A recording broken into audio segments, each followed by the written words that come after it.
अस्सलामुअलैकुम, आप देख रहे हैं चीफ और खरीदा। आइए आपको दिखाती हूं कि आज के प्रोग्राम में किन अहम खबरों पर बात रहेगी। Judicial commission in action, commission मांग रहा है सबूत, जमातें मांग रही हैं तारीख पे तारीख, तहरीके इंसाफ रकम कर सकेगी नई तारीख। प्रोग्राम में बात होगी जहांगीर खान तरीन साहब से। सुप्रीम कोर्ट या मिलिट्री कोर्ट, 6 दहशतगर्दों की फांसी रोक दी गई। दहशतगर्दी का खात्मा रुकावट कौन, अदालतें या कानून? बात होगी प्रोग्राम में सुप्रीम कोर्ट बार एसोसिएशन के साबिक सदर कामरान मुर्तजा साहब से। यमन, असल तहफ्फुज तो तेल का है, हुतीज को करना है फेल ताकि मुतासिर न हो सके तेल का खेल। इस तेल के खेल की कहानी आपको सुनाएंगे प्रोग्राम में। तहफ्फुज हरमैन शरीफैन का तहरीक पाकिस्तान में, सऊदी अरब के बारे में वज़ीर आज़म के बयान के बाद हाफिज सईद के मुल्क गिर मुजाहिरे, मकसद क्या? बात होगी प्रोग्राम में हाफिज मोहम्मद सईद साहब से। कंट्रोल लाइन पर अटैक और कश्मीर में पाकिस्तानी झंडा देखकर तो हार्ट अटैक। भारत ने अग्नि 3 तो चला लिया, लेकिन दिल में छुपी पाकिस्तान मुखालिफ अग्नि न छुपा सका। कल के हरीफ आज के हलीफ, सर्द जंग की बर्फ पिघलने लगी। पाकिस्तान और रूस में बड़ा दिफाई मुआहिदा, पहली बार मिलिट्री मशक़ें अनक़रीब। और साइबर क्राइम बिल कमेटी से मंजूर, खबरदार साइबर जिहादी और ट्रोल्स, जेल हो गई है तैयार। ये है आज की जी हिट्स। पाकिस्तान की तारीख में पहली बार धांधली का कच्चा छट्टा खोलने के लिए एक जुडिशल कमीशन बना है और आज इस जुडिशल कमीशन की पहली बाकायदा समाअत थी। वो तमाम सियासी जमातें जो पिछले 2 साल से धांधली का ढोल पीट रही हैं, वो पोल खोलने में इस धांधली का अभी तक कामयाब नहीं हो सकी और उन्हें 1 हफ्ते की मजीद मोहलत चाहिए। जुडिशल कमीशन जो है वो सबूत पे सबूत मांग रहा है, सियासी जमातें हैं वो तारीख पे तारीख मांग रही हैं। ऐसा क्यों है, ये सवालात उठाएंगे खासतौर पे पाकिस्तान तहरीक इंसाफ के सेक्रेटरी जनरल जहांगीर खान तरीन साहब से। टेलीफोन लाइन पर मुझे इस्लामाबाद से ज्वाइन कर रहे हैं। अस्सलाम वालेकुम जहांगीर खान तरीन साहब। वालेकुम सलाम गरीब। तरीन साहब, जुडिशल कमीशन बनाने के लिए तो पाकिस्तान तहरीक इंसाफ को बहुत जल्दी थी, लेकिन अब आप पर सवाल, आप पर एतराज ये उठ रहा है बतौर पार्टी कि आखिर आप लोग जो पौने 2 साल से कह रहे थे कि सबूत आपके पास तैयार हैं, मजीद मोहलत क्यों चाहिए आपको वो सबूत देने में? देखें, सबूत जो है उसको उस फॉर्म में तैयार करना पड़ता है जिस फॉर्म में या जिस तरीकेकार से आपको कमीशन को चाहिए। आज हमारे लिए जरूरी था कि हम पता करें कमीशन से कि उनका किस तरीके से वो चाह रहे हैं कि हम एविडेंस पेश करें। हमारे पास तो ट्रक लोड्स हैं एविडेंस के। मेरे दफ्तर में जो टास्क फोर्स का दफ्तर है वहाँ पे भरे पड़े हैं 2 कमरे पूरे रिकॉर्ड के साथ, मगर हमने कई चीजें नामुकम्मल है। मसलन नादरा रिपोर्ट 37 अभी तक हो चुकी हैं और मैंने खत लिखा था नादरा को कि जी हमें 37 रिपोर्ट दें ताकि हम उनको भी एनालाइज करके और उनके ऊपर भी हम अपना एविडेंस में शामिल करें। उन्होंने हमें दी नहीं। तो आज हमने कमीशन को कहा और कमीशन ने उनको ऑर्डर किया कि 3 दिनों के अंदर अंदर वो रिपोर्ट्स हमें दें। अब वो रिपोर्ट्स आएंगी, हम उनको पढ़ेंगे, उनकी हम एक एनालिसिस सिनॉप्सिस बनाएंगे और 1 हफ्ते की जो मार्जिन है उसके अंदर अंदर हम कमीशन के सामने पेश करेंगे। तरीन साहब, आपने जो फरमाया है कि 2 कमरे आपके पास भरे पड़े हैं, मैं इस वक्त स्क्रीन पर वो चला भी रही हूँ, दोबारा भी चलाऊंगी, वो तमाम सबूत जो आप लोगों ने पाकिस्तान तहरीक इंसाफ ने कमरों में भर रखे हैं। तो सर, ये सबूत आप लोगों ने जुडिशल कमीशन में क्यों नहीं पेश किए जो भरे पड़े? अभी ये सबूत जो है, आपको मैंने कहा ना किस फॉर्म में चाहिए कमीशन को। इसके साथ अभी हमारे पास पूरी नादरा रिपोर्ट नहीं है, क्योंकि नादरा रिपोर्ट तो नादरा के पास थी या उन्होंने मुख्तलिफ ट्रिब्यूनल में भेज दी थी। सो देयरफॉर ये हमें अगर रिपोर्ट नादरा दे देती तो हमारा ये काम मुकम्मल हो जाता। उसके बाद जो हमने अपनी सबमिशन किए हैं, जो प्रपोजल और चीजें दी है, 46 पेज की जो हमारी रिपोर्ट हमने दी है, कमीशन में जमा कराई है, इसके ऊपर जरूरी है कि इलेक्शन कमीशन ऑफ पाकिस्तान अपना मौकफ दे। वो जवाब देंगे अगले 3-4 दिनों में, उनको कहा गया वो भी जवाब दे। उस जवाब को देख के फिर हम उसके ऊपर मजीद अपने सबूत जो है उसको टेलर करेंगे उस हिसाब से जैसे कि वो जवाब दे रहे हैं। सर, अब ये बुध तक की आपको मोहलत मिल गई है, तो बुध तक आप तमाम सबूत पेश कर देंगे? कोई मजीद मोहलत तो नहीं आपको चाहिए होगी? बिल्कुल नहीं मांगेंगे हम कोई और मोहलत। हम तो 90% 90% तैयार है। बस ये नादरा की रिपोर्टें और कुछ और चीजें जो हमारे पास नहीं थी, जो हमें कमीशन के थ्रू हमने मांगी है, वो आएंगी तो हमारे सबूत के हमारा रिकॉर्ड। तो सर, आप लोग जुडिशल कमीशन के लिए तो पिछले 8-9 महीनों से चला रहे थे तहरीक, धरना दे रहे थे, तो आप लोगों ने तैयारी इसका मतलब नहीं की हुई थी? नहीं जी, हमने पूरी तैयारी की हुई थी, इसीलिए इतने ये जो आपने अभी दिखाए हैं हमारे कमरे भरे पड़े हैं। मगर जब जुडिशियल, देखिए हम हुकूमत नहीं है तो हम कई रिकॉर्ड और कई चीजें नहीं हासिल कर सकते। अब चूंकि कमीशन बन गई है तो कमीशन के थ्रू, कमीशन के हुक्म के ऊपर और हमारी रिक्वेस्ट पे जब कमीशन हुक्म करेगी, जैसे आज नाजरा को हुक्म किया है, तो तमाम रिकॉर्ड जो पहले हम नहीं ले सकते थे हमारे पास अब अवेलेबल हो जाएगा। और यही एक तरीका था कि ऑफिशियल रिकॉर्ड को हासिल करना जो वैसे हम हासिल नहीं कर सकते। अच्छा सर, ये जो फाइनल रिपोर्ट देनी है कमीशन ने, जो आपका एक एग्रीमेंट तय हुआ था, ये जुडिशियल कमीशन का 45 डेज में रिपोर्ट देनी है, लेकिन ये मोहलत पे मोहलत, तारीख पे तारीख, 45 डेज में हो सकेगी रिपोर्ट तैयार? जी बिल्कुल हो सकेगी। देखें, ये मोहलत पे मोहलत नहीं है। आज पहली मीटिंग थी कमीशन की, उसके अंदर हमारी एक 46 पेज रिपोर्ट बीच में शामिल थी। हमने एक लिस्ट भी दी हुई है कि कितने हलकों के ऊपर हम इंशाल्लाह तो एविडेंस प्रूव करेंगे। मैं खैर 60 से ज्यादा हलके हैं जिसके ऊपर हम अपने सबूत पेश करेंगे। और इसके अलावा ये जो कमीशन ने 1 हफ्ते की मोहलत दी है, इसमें इलेक्शन कमीशन के जब अभी पोजीशन आ जाएगी उसके बाद, हाँ, और उन्होंने आज अपने काउंसिल के आगा साहब मुकर्रर किए हैं। तो ये एक प्रिलिमिनरी चीजें होती हैं जो तैयारी करनी पड़ती है एक सफर पे जाने के लिए।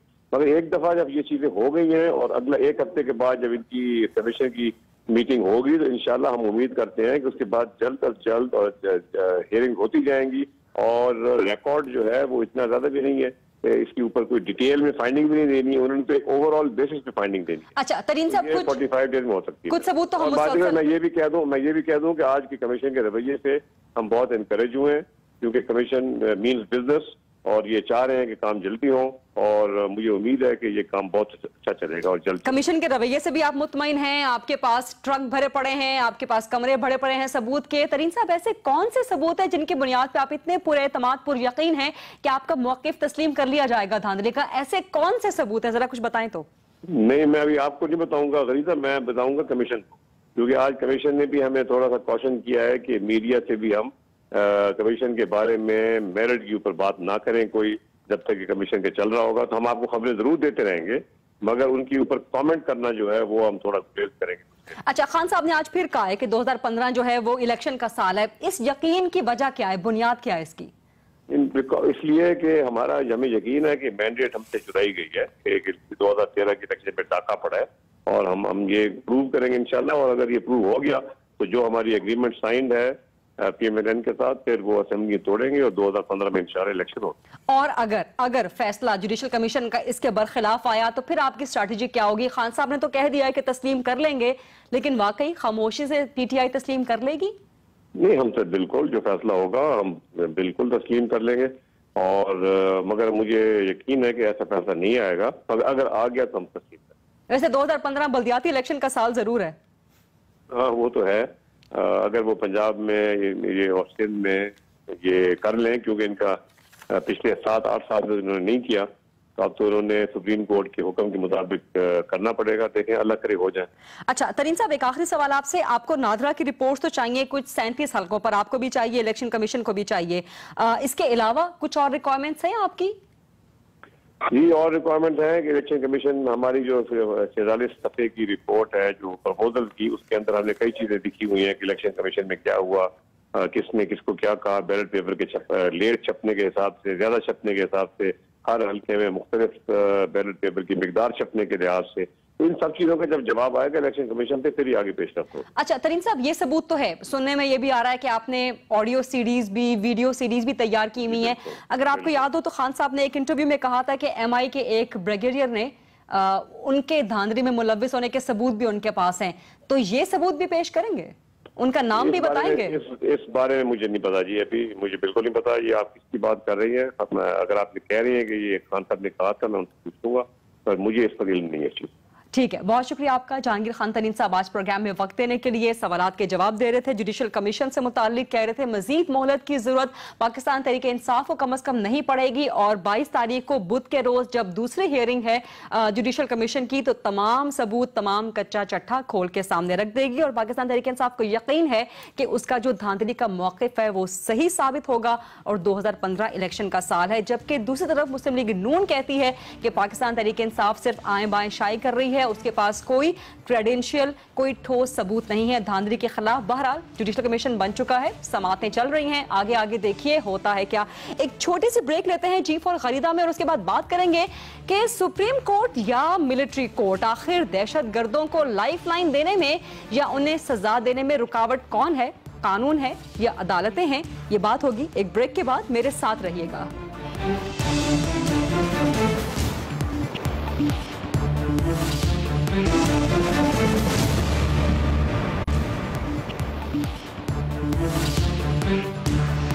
वेलकम बैक टू G4 खरीदा। सुप्रीम कोर्ट ऑफ पाकिस्तान ने आज मिलिट्री कोर्ट्स के जो फैसले दिए गए थे 6 दहशतगर्दों के मुतालिक, उन फैसलों को फिलहाल रोक दिया है, स्टे ऑर्डर दे दिया है। 6 दहशतगर्दों को फांसी दी जानी थी मिलिट्री कोर्ट्स के हुक्म के मुताबिक, लेकिन सुप्रीम कोर्ट ऑफ पाकिस्तान ने उसे रोक दिया है।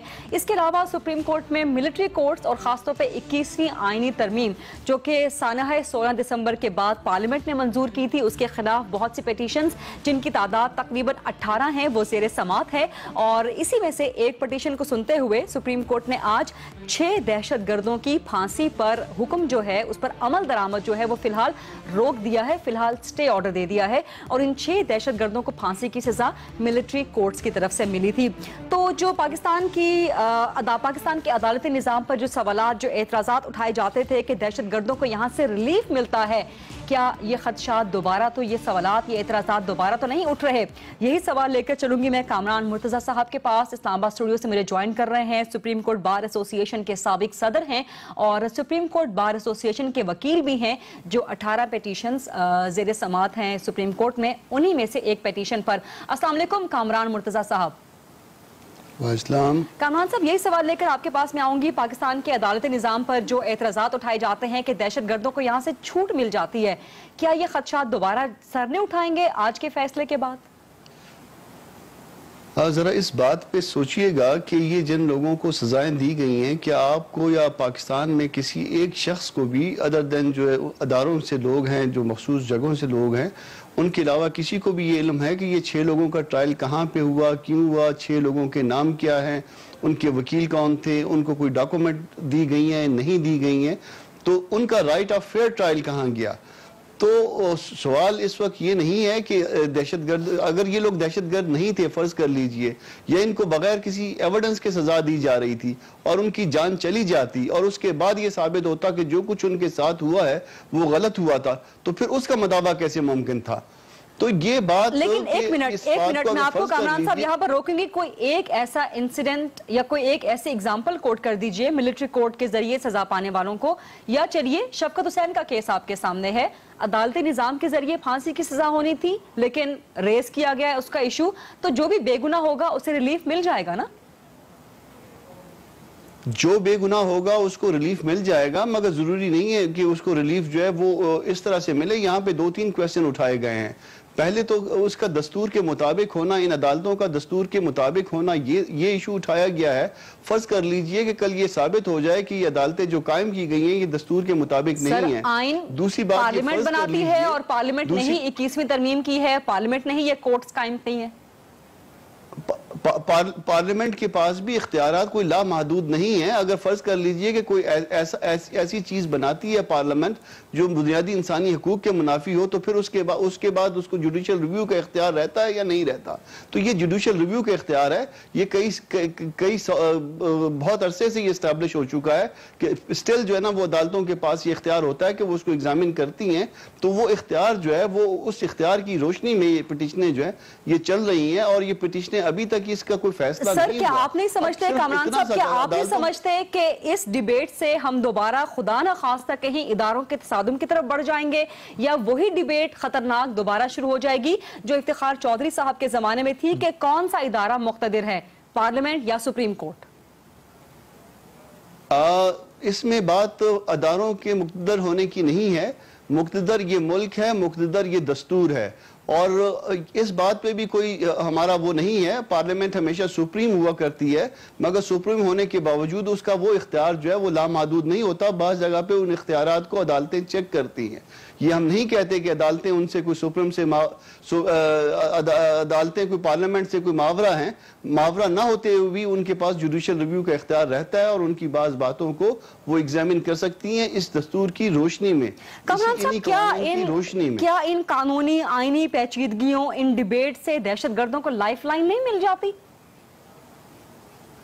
मुझे ये बताइए कि आप एक भी बेगुनाह अगर इस तरह से मारा गया जिसके खिलाफ एविडेंस नहीं थी या वो एविडेंस नहीं थी जो जिसको कानून तस्लीम नहीं करता, तो उसका मुदावा कैसे मुमकिन है? सर, कोई एक भी बेगुनाह मारा गया हो तो उसकी एग्जांपल दे दीजिए। एग्जाम्पल तो जो है इस वक्त तो अपना ये जो मिसिंग पर्सन होते हैं, ये मिसिंग पर्सन फिर उसके बाद उनके साथ अल्टीमेट जो बाज लोगों के साथ कुछ होता है। आप मिलिट्री कोर्ट्स के खिलाफ गए हैं ना सर, आप मिलिट्री कोर्ट्स के खिलाफ गए हैं ना, देखिए ना मिलिट्री कोर्ट का एक महदूद इख्तियार था। मिलिट्री कोर्ट ने पहली दफा सिविलियन को ट्राई करना शुरू किया है। वो सिविलियन को ट्राई कर सकते थे मगर वो सिर्फ एक्सेप्शनल केस था, वो एक महदूद से इख्तियार के साथ किसी सिविलियन को ट्राई कर सकते थे पहले, मगर अब जो उनको वो एक खुला वो दे दिया गया है, उनके लिए सारा कुछ खोल दिया गया है। दहशतगर्दी एक एग्जांपल दे दीजिए ना कि मिलिट्री कोर्ट्स के जरिए कोई बेगुनाह फांसी चढ़ गया हो। तो अब तो पहली दफा ये 6 लोगों को वो किया ना, 6 लोगों का केस किसी ने एग्जामिन किया है। 6 लोगों के जब एविडेंस ये बाहर आ जाएगी तो उसमें मुमकिन है कि इनमें बेगुनाह हो। सर, ये तो पहली दफा है कि उन 6 लोगों सर आप लोग हैं, सिविल सोसाइटी है, मीडिया है, कोई बेगुनाह जैसा कि शफकत हुसैन का केस है, अगर होगा तो हम सब आवाज उठाने के लिए है ना? हम सब आवाज उठाएंगे। बीबी सिर्फ ये बता दीजिए कि इन 6 लोगों का नाम आपको पता है कि जिन 6 लोगों को फांसी दी गई है? इन 6 लोगों के वकला का नाम आपको पता है?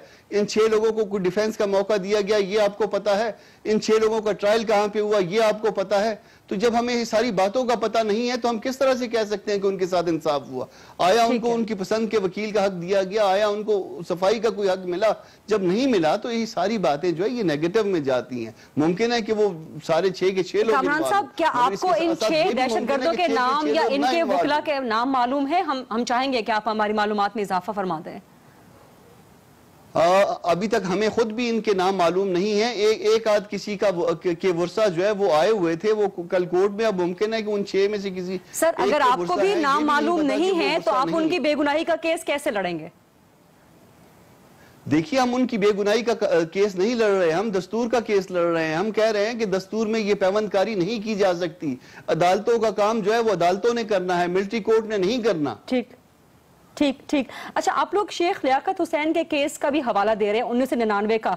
वो अगर मैं गलत नहीं हूं तो मैडम अली वाला केस, शेख लियाकत वाला केस जी, अगर शेख लियाकत वाला केस मैं गलत नहीं हूं तो सिंध की मिलिट्री कोर्ट्स उसमें जेर बहस आई थी। उस वक्त हालात कुछ और थे। 16 दिसंबर का सानियानी हुआ था। पाकिस्तान ने 60,000 मासूम जानें नहीं गंवाई थी। तो क्या शेख लियाकत हुसैन केस का देना हवाला आज के हालात में दुरुस्त बनता है? शेख लियाकत वाले केस में और इस केस में एक और भी बुनियादी फर्क है। बुनियादी फर्क यह है कि शेख लियाकत वाले में उस वक्त कानून में तो तरमीम की गई थी मगर दस्तूर में तरमीम नहीं की गई थी।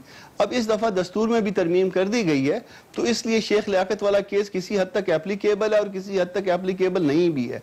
तो उसको और इसको वो ये डिस्टिंग्विश हो जाता है। उन लोगों ने जिन लोगों ने भी ये तरमीम जो है ना प्रपोज की थी, उन्होंने शेख लियाकत वाला केस मेरा ख्याल है कि सामने रखा था।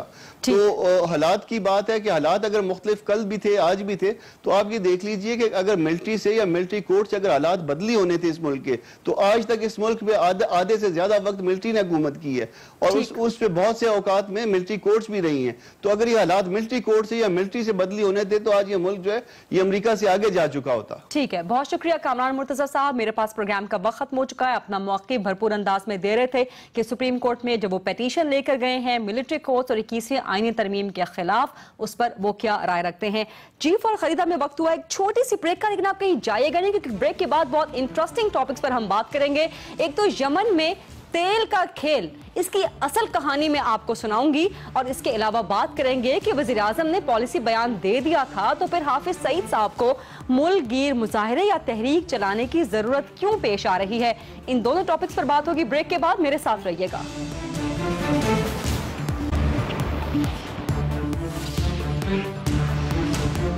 वेलकम बैक टू जी फॉर खरीदार। अब बात करेंगे आज की एक और अहम खबर के मुतालिक। कौमी असेंबली की कायमत कमेटी जिसके इंचार्ज कैप्टन सफदर हैं, उन्होंने आज एक साइबर क्राइम बिल का मुसविदा मंजूर कर लिया है जो कि इस वक्त मेरे पास है। आपने तमाम दिन इसके मुतालिक खबर भी सुन ली होगी।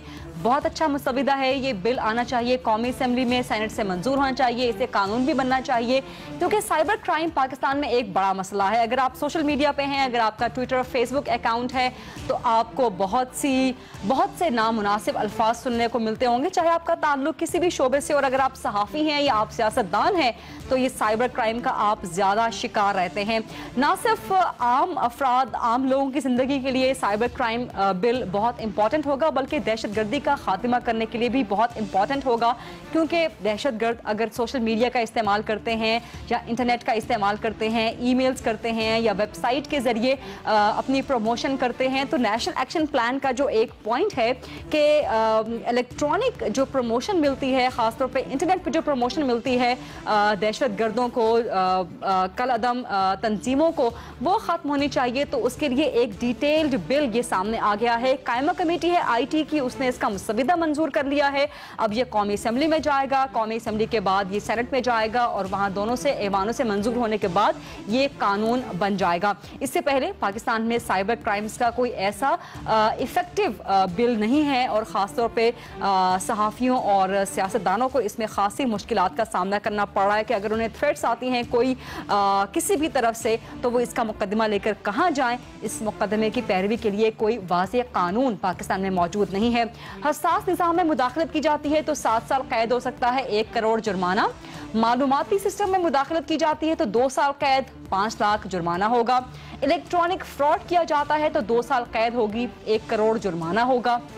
इसके अलावा मुख्तलिफ सजाएं भी तजवीज़ की गई हैं। साइबर दहशत गर्दी जो पहले मैं बात कर रही थी, 16 साल कैद उस पर हो सकती है।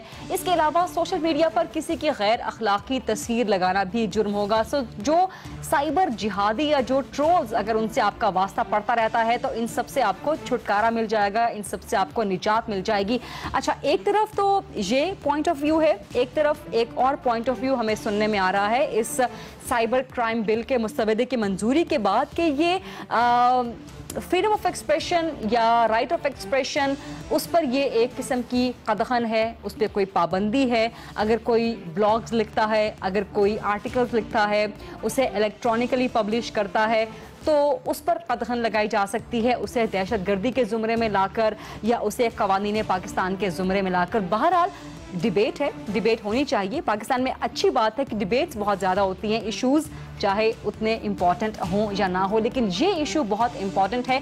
इसके फ़ायदे भी हो सकते हैं, इसके नुकसानात भी हो सकते हैं। अब ये कौमी असेंबली में जाएगा, वहाँ डिबेट होगी, पॉजिटिव नेगेटिव्स दोनों पर। बहरहाल ये था आज का G4 खरीदा और ये थे आज के इश्यूज़। आपसे मुलाकात होगी इंशाल्लाह कल कुछ मज़ीद खबरों के साथ, मज़ीद इश्यूज़ के साथ और उनके हल के साथ। अपना बहुत ख्याल रखिएगा। अल्लाह हाफिज़।